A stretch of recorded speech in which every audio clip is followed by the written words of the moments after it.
New Alzheimer's drug has full FDA approval. The drug called LEQEMB, made for patients with mild dementia. Now we have Dr. Michael Irizarry. He's the Deputy Chief Clinical Officer with Eisai. Thank you for joining us. Thank you. It's a pleasure to be here. All right, now tell us about this new medication and what it does to treat early Alzheimer's.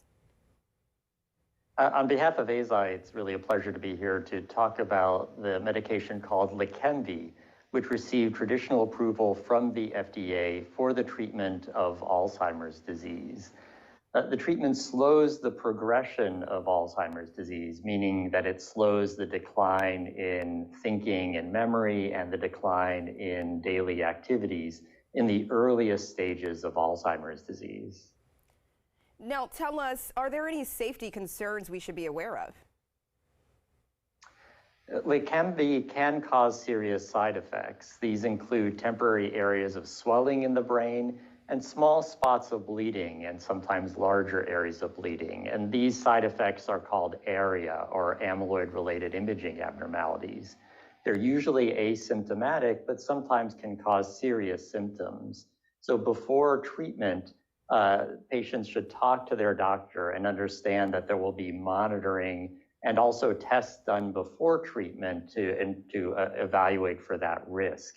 And also to be able to compare the efficacy of the treatment, which was shown in clinical trials to slow down the progression by 27% and keep people at earlier stages of disease, and balance that with the potential safety effects. Now, Dr. Irizarry, this could be expensive, and is it covered by most insurance companies? Well, patients should talk to their doctor to find the treatment that's right for them. And then they can also find out information about the treatment as well as coverage at leqembi.com. That's LEQEMBI.com. All right, and who should be taking this medication? Who should consider this drug? The treatment is for the earliest stages of Alzheimer's disease.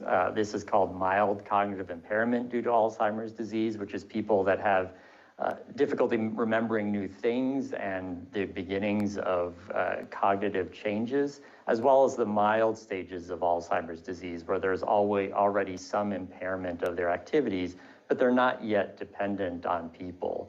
So people that have these types of symptoms should talk to their doctor to determine whether what particular treatment is right for them. All right, Dr. Michael Irizarry, thank you so much for joining us here on DC News Now.